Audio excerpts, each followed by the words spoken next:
दोस्तों, क्या ईश्वर के अस्तित्व को तर्क से साबित या खारिज किया जा सकता है?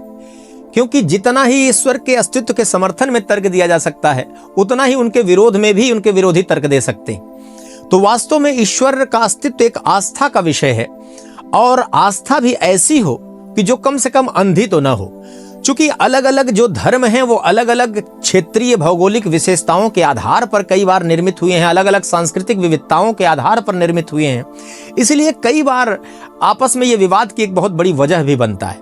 लेकिन अगर देखा जाए तो विभिन्न विविधताओं के बावजूद अगर सार्वभौमिक तौर पर देखें तो इतना जरूर है कि जो ईश्वर होगा वो सुप्रीम है और सर्वशक्तिमान है, तो उसमें दयालुता का भी भाव जरूर होगा। हालांकि वो बुरे कार्यों के लिए दंड भी देता है, लेकिन वो दयालु जरूर होगा। तो एक प्रकार से देखा जाए तो जो समानता के बिंदु हैं उस पर ज्यादा फोकस करना चाहिए। अगर मानव मात्र की भलाई की बात करें तो हमें मानवता को एक बहुत बड़ा प्राथमिकता देना होगा किसी भी धर्म में, और तभी एक प्रकार से सहिष्णुता और सह अस्तित्व की भावना होगी। अगर हम अपने को श्रेष्ठ और दूसरे को कमतर मानते रहेंगे तो मेरे ख्याल से कभी भी सामंजस्य लोगों में बैठ नहीं पाएगा और हमेशा विवाद उत्पन्न होते रहेंगे और ये अनावश्यक रूप से सभ्यताओं को दूषित करते रहेंगे।